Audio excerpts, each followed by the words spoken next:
Hi everyone, it's me, Tim. Today I want to explain exactly how criticals work in Fallout. And by criticals, I mean both critical successes and critical failures. This is sort of a follow up because someone asked about this when I explained how all the Fallout attributes work. So I want to go through exactly how we coded it. My notes are really clear on this, so I will go through it. Just so you know, there was a critical hit or failure is called an outcome. We called it an outcome. The success outcomes were based on where you hit the target.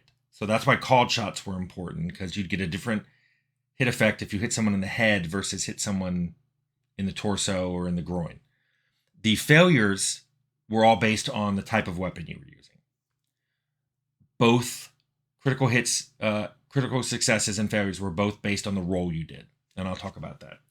Now, all the outcomes had a damage multiplier, which was done in units of 1/2.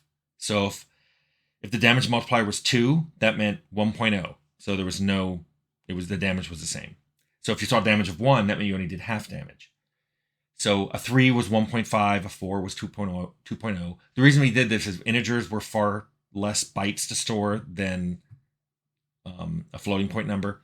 And it was frequently, we use things like 3s and 4s on a critical success to mean I did 50% more damage or I did 100% more damage because you did 1.5 or 2. There was also a list of effects that would happen if the success or failure happened. And there could be multiple ones. They were done as flags, so there could be multiple effects at once. Also, critical successes had something additional, which they had a stat that the target had to roll against. And if they failed, there was a secondary list of effects that could be applied. Now, critical successes and failures were both calculated the same way.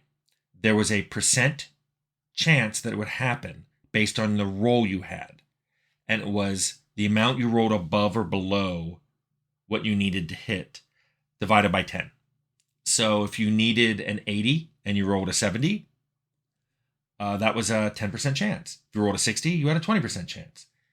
If you rolled a 90, remember, failures are high. If you rolled a 90 and you had an 80% chance to hit, then that was a 10% into failure. So you had a 1% chance of failing.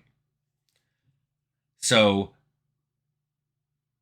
for just success rolls, the chance of succeeding was you also added in your pure luck score.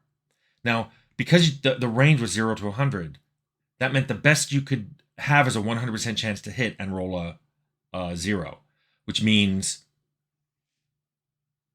that's 100. The 100 divided by 10 is 10%. If your luck was 10, that meant you could have a 20% chance of getting a critical right there. That meant luck tended to dominate this because usually we're talking you have about an 80% chance of hitting.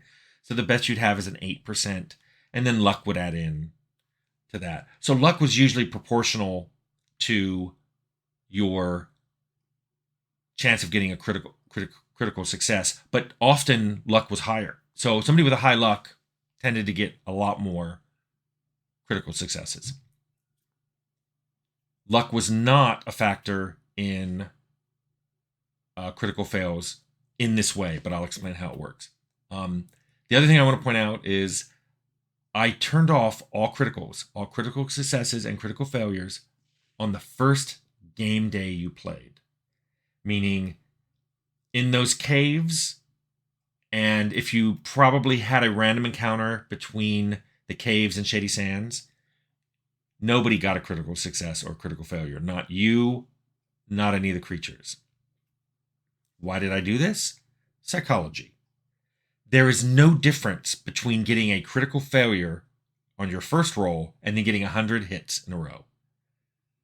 It's identical mathematically to getting 100 hits in a row and then having a critical failure.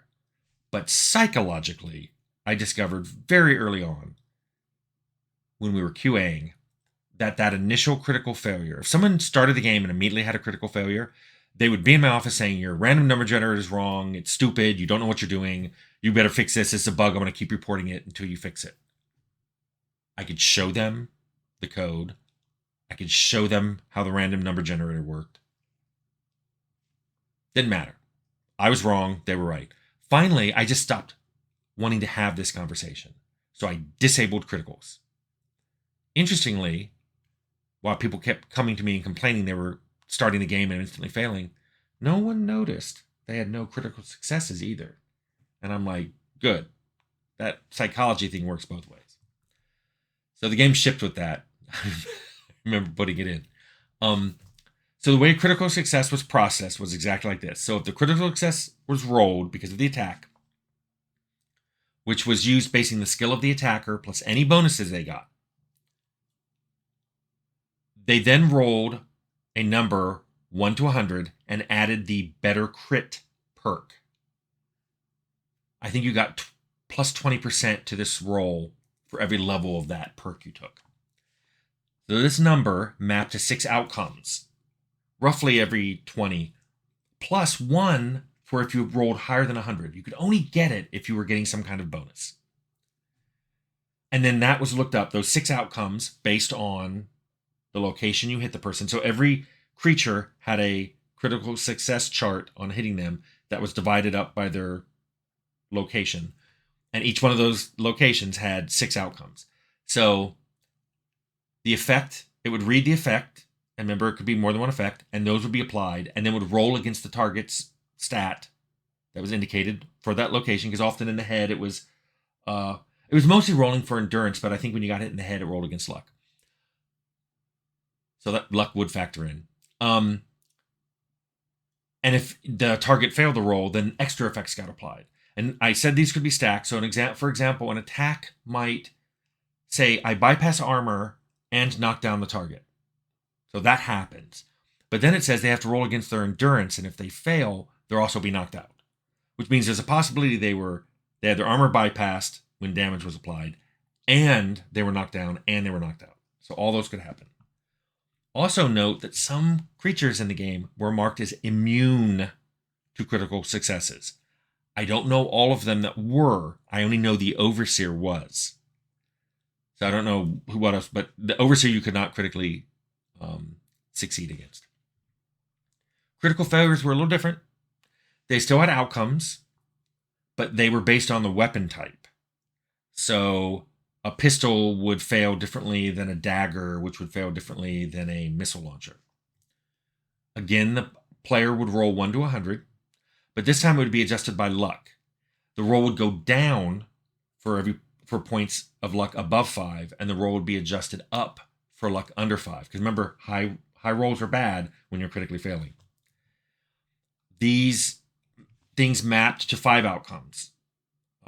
Roughly every 20%. There was no special outcome if you rolled over 100, which you could if you were really unlucky, but we didn't have a special failure.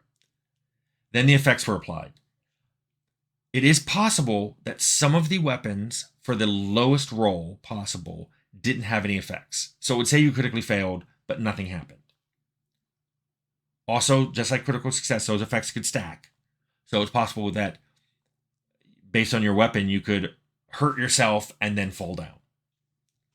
Again, some creatures were immune to critical failure. I know the Overseer couldn't critically fail. Now, this is talking about when you fought the Overseer when he was in his console that rose up and down and had machine guns. The Overseer who was out in the hallway when he told you to leave at the end was a different Overseer. And then finally, those effects would last for a certain duration.